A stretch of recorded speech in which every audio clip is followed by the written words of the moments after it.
Hermosos coros que podemos disfrutar ahora que conocemos a Dios. Podemos cantarle, podemos alabar por lo que Él ha hecho en nuestras vidas. Le invito a buscar un pasaje en la Biblia, Evangelio según San Juan, capítulo 5.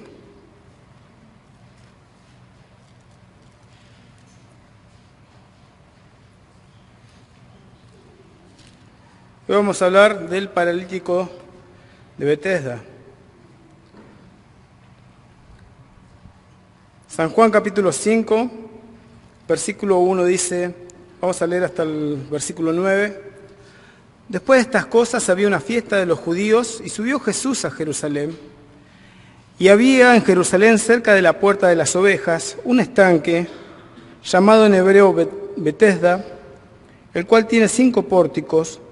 En estos yacía una multitud de enfermos, ciegos, cojos y paralíticos que esperaban el movimiento del agua. Porque un ángel descendía de tiempo en tiempo al estanque y agitaba el agua, y el primero que descendía al estanque después del movimiento del agua quedaba sano de cualquier enfermedad que tuviese. Y había allí un hombre que hacía 38 años que estaba enfermo. Cuando Jesús lo vio acostado y supo que llevaba ya mucho tiempo así, le dijo, ¿quieres ser sano? Señor, le respondió el enfermo, no tengo quien me meta en el estanque cuando se agita el agua. Y entre tanto que yo voy, otro desciende antes que yo. Jesús le dijo, levántate, toma tu lecho y anda. Y al instante aquel hombre fue sanado, y tomó su lecho y anduvo, y era día de reposo aquel día.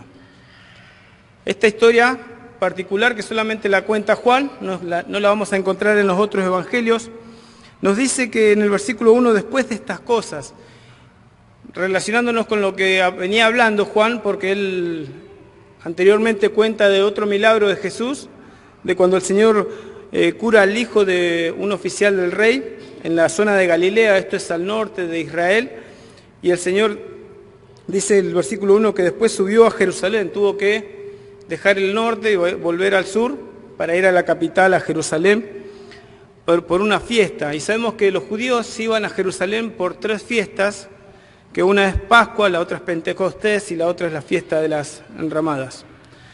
Juan no pretende contarnos la historia completa de Jesús con todos sus hechos, sino que él quiere contarnos milagros, que a él le gusta llamar señales, y él lo aclara al final de este evangelio, que lo hace para que todos conozcan y puedan entender que Jesús es el Cristo, el Hijo de Dios, y para que de esta forma, al creer, tengan vida eterna.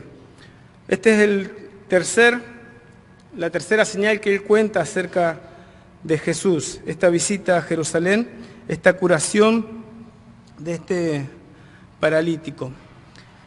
Jesús hizo una visita anterior a esto y fue cuando él purificó el templo de Jerusalén, porque en ese lugar habían hecho una cueva de negocios, y él tiene que echar a todos los cambistas, a todos los que hacían su negocio con el tema de lo religioso, con el tema de los sacrificios y todo eso. Ya tenían armado todo un negocio. Entonces el Señor armó un látigo y los echó a todos de ese lugar.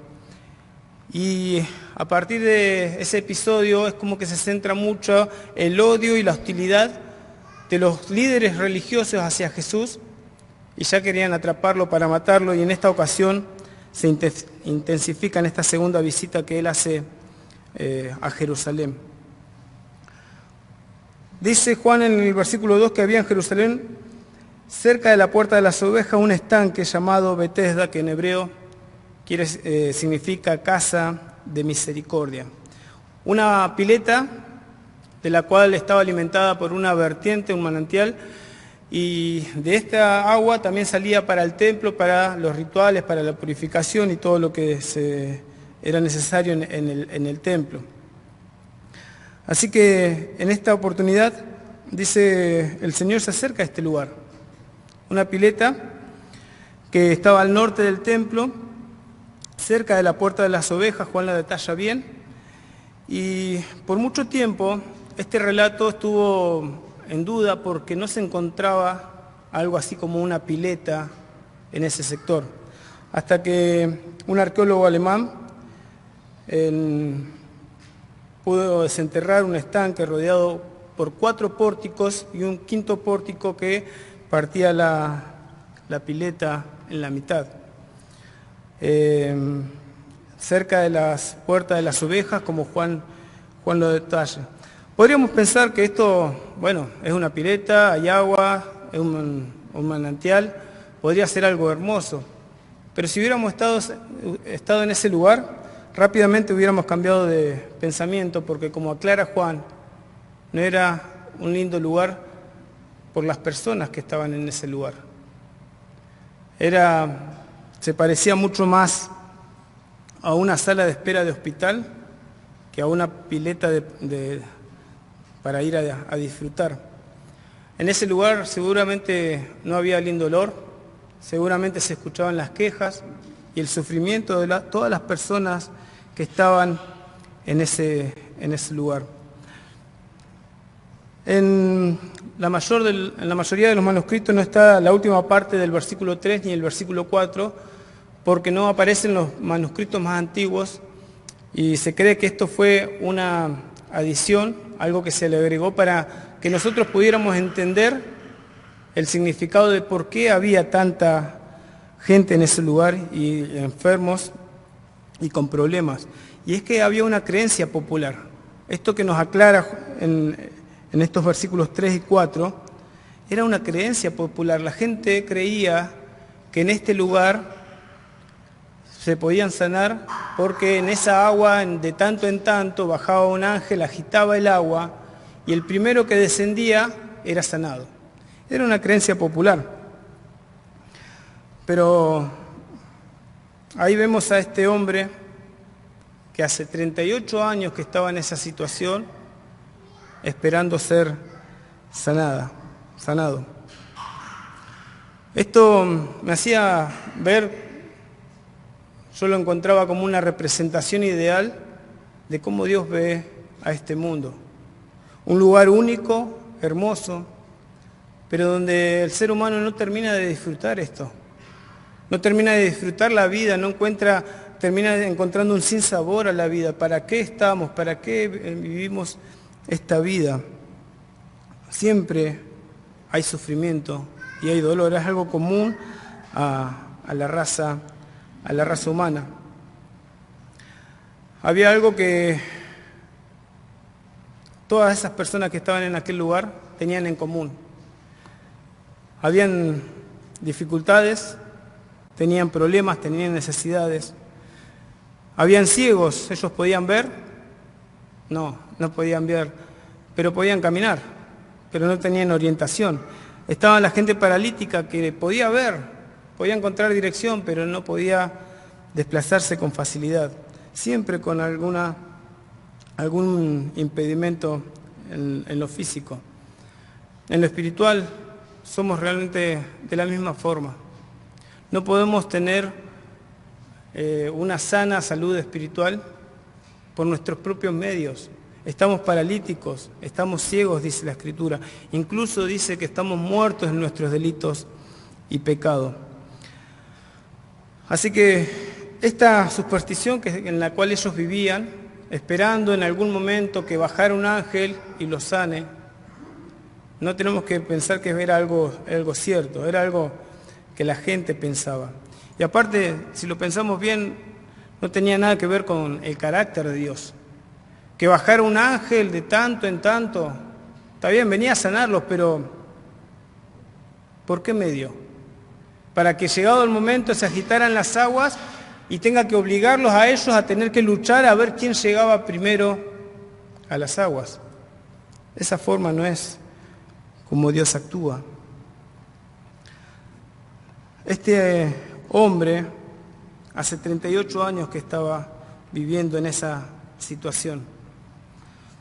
Dice que el versículo 5 que estaba enfermo, y es la misma palabra que se le se utiliza para el Señor, ¿sí? Para el Mesías en Mateo 8:17, que dice: de modo que se cumpliese lo dicho por medio del profeta Isaías, quien dijo, hablando del Mesías: Él mismo tomó nuestras debilidades y cargó con nuestras enfermedades. Es la misma palabra. Él estaba enfermo, estaba paralizado. No podía hacer nada para cambiar su situación. Sin embargo, se aferraba a un poco de esperanza de que en algún momento cambiara esa situación, de que alguien lo ayudara.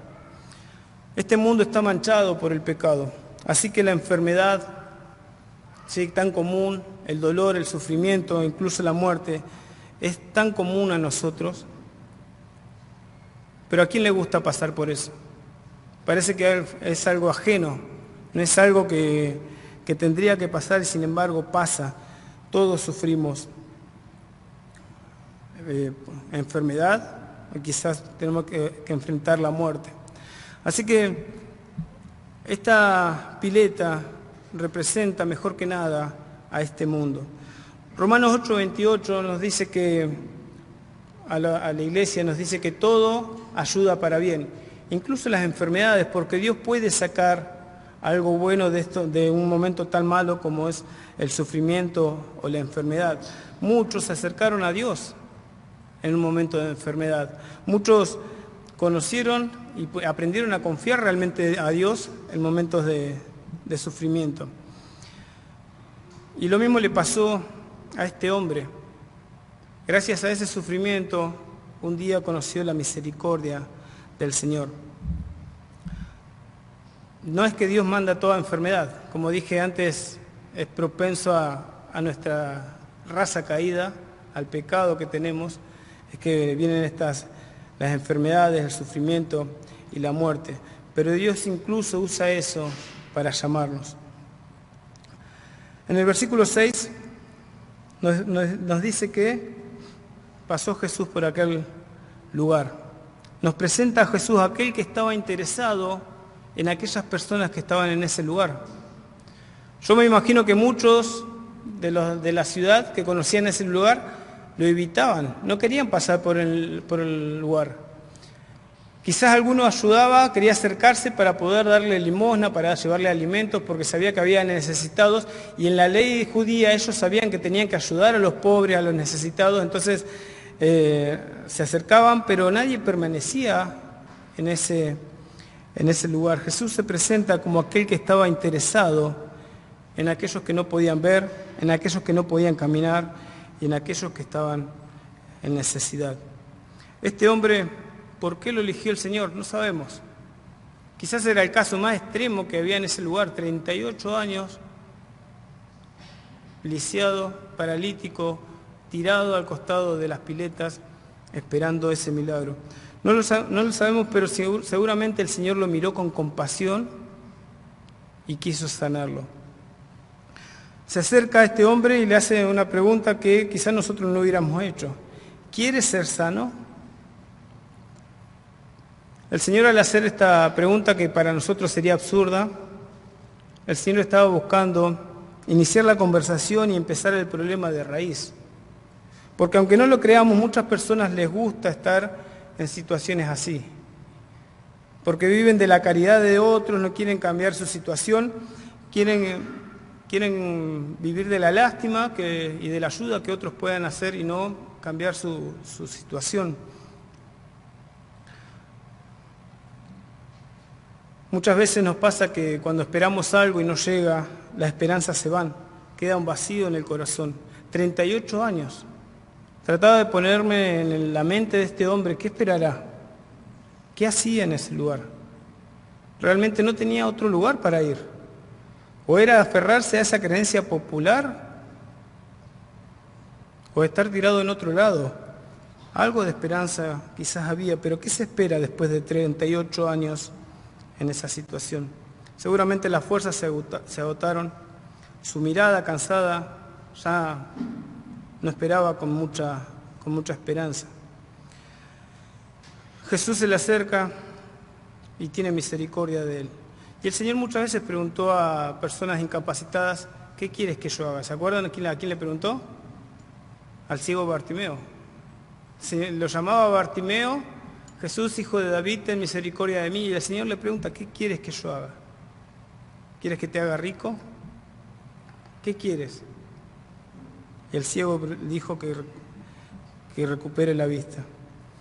Pero es muy importante esta pregunta.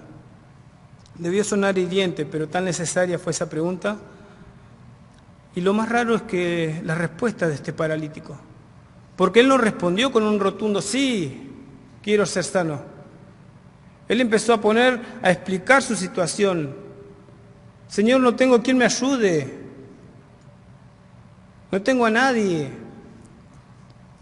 En vez de contestar la pregunta, empezó a contestar por qué estaba en ese lugar y en esa condición, dejando ver su profunda desesperanza. Algo lo hacía mantenerse en ese lugar, y el Señor se compadeció de este hombre. No tengo a nadie, y le echa la culpa a los demás. Y somos propensos a echarle la culpa a los demás por nuestra situación. No puedo por culpa de aquel. No puedo porque no tengo. No me dejan. Siempre somos esa clase de personas que le echamos la culpa a los demás. Los demás tienen la culpa de mi situación. Sin embargo, este hombre permaneció en ese lugar. El Señor le ofrece la sanación porque realmente tuvo compasión de este hombre. Muchos, cuando estamos en sufrimiento, ¿qué hacemos? Miramos hacia nosotros. Es mi problema, trato de resolverlo, no me importa los demás, ni siquiera pienso en Dios para que Él me ayude a salir de ese lugar. En Romanos capítulo 5, versículo 6, dice: porque Cristo, cuando aún éramos débiles, a su tiempo murió por los impíos. Ciertamente apenas morirá alguno por un justo, con todo pudiera ser que alguno osara morir por el bueno, mas Dios muestra su amor para con nosotros, en que siendo aún pecadores, Cristo murió por nosotros. Como les decía, si lo llevamos al plano espiritual, éramos incapaces de poder cambiar nuestra situación. El pecado es lo que nos hace sufrir. Y hasta que no nos damos cuenta de eso, no vamos a cambiar. Podemos echarle la culpa a otras personas, podemos echarle la culpa a algo económico, pero si no nos damos cuenta de que realmente la raíz de nuestro pecado, la raíz de nuestros problemas, está originada en el pecado, no vamos a cambiar nunca esa situación. El Señor vino porque era el único que podía cambiar esa miserable situación espiritual en la que estábamos, viviendo sin sentido, prisioneros, encadenados. Esa es la imagen que Pablo representa en este pasaje de Romanos 5. Éramos nosotros los miserables que estábamos incapaces de ayudarnos a nosotros mismos, encadenados y a punto de ser ejecutados.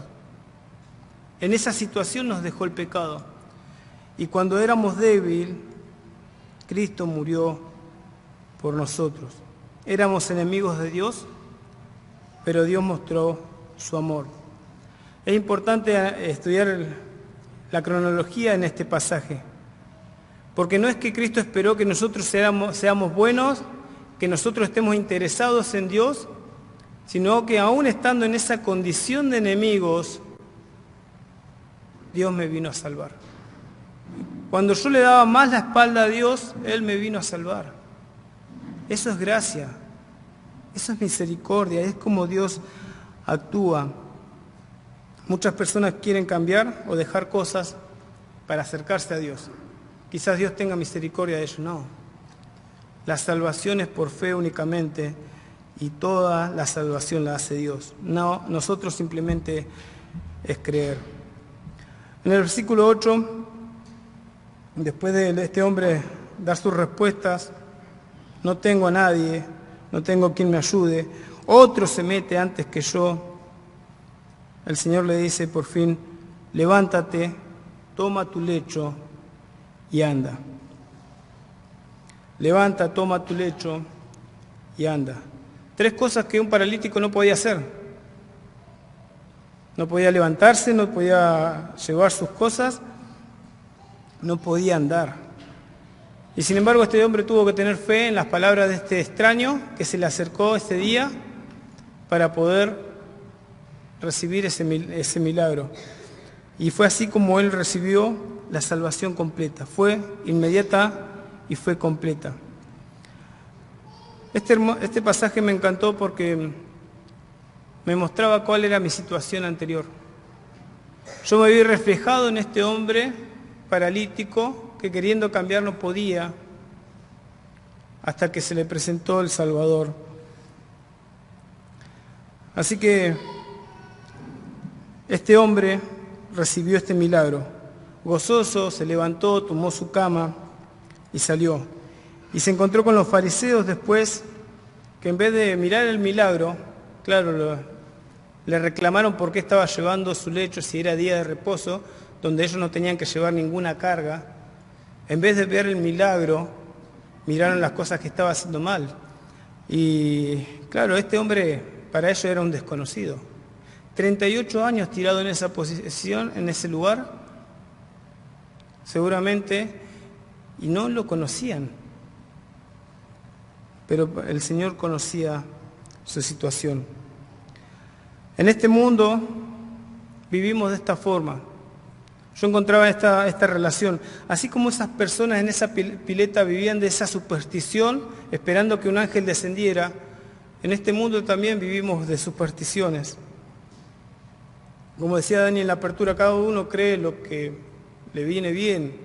Algunos dicen que la superstición de algunos es que tienen que disfrutar la vida y dan rienda suelta a todos sus pecados, hacer todo, disfrutar total. La vida se termina en la muerte y no piensan en la vida eterna. No creen que hay una vida eterna. Otros piensan y dicen, bueno, pero Dios me tiene que perdonar.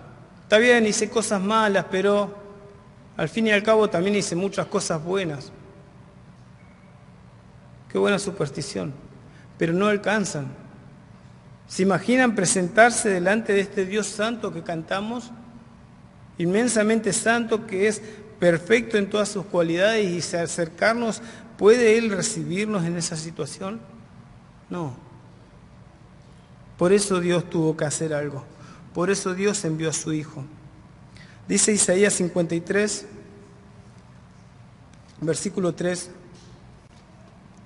hablando de la misión del Mesías. Dice, despreciado y desechado entre los hombres, varón de dolores, experimentado en quebranto, y como que escondimos de él el rostro, fue menospreciado y no lo estimamos. Ciertamente llevó él nuestras enfermedades y sufrió nuestros dolores, y nosotros le tuvimos por azotado, por herido de Dios y abatido. Mas él herido fue por nuestras rebeliones, molido por nuestros pecados, el castigo de nuestra paz fue sobre él, y por su llaga fuimos nosotros curados. El Señor Jesús conoció el dolor. Conoció el dolor tanto físico como emocional. Él estuvo cerca del dolor. A él le dolía ver a las multitudes así desamparadas en sufrimiento. Le dolía en su corazón. Él tenía compasión de las personas porque sabían por lo que estaban pasando. Él fue torturado. Él estuvo clavado en esa cruz. Él sufrió la muerte. Por eso él puede ser llamado varón de dolores. Y entre otras cosas, por esto lo despreciaron y fue desechado. Muchas veces nuestro dolor es en realidad autocompasión, porque solamente nos pensamos en nosotros, hoy estoy mal, me hicieron esto, mirá lo que me hicieron. El dolor del Señor era por los demás, por la condición de las personas, por la condición de la humanidad caída. Y como dice este pasaje de Isaías, Dios cargó sobre él el pecado de todos nosotros. Nosotros merecíamos el castigo, pero Cristo recibió la ira de Dios y Dios también le resucitó al tercer día. Esto es lo que Dios enseña en su palabra. Esto se presenta como la verdad, en contraposición a toda superstición que podamos creer en este mundo. Muchas personas dicen, hay tantas religiones, ¿en cuál creo? No, hay solo dos. Está Jesús y todas las demás, porque hay solamente una tumba vacía. Solamente uno se levantó de los muertos. Solamente uno fue el sacrificio perfecto por todos los pecados. Por eso Dios le levantó de los muertos. Jesús hoy pasa por la iglesia y hoy llama. Y como le dijo aquel hombre, esta simple pregunta la sigue haciendo a toda la humanidad. A cada uno de nosotros en forma particular. ¿Quieres ser sano?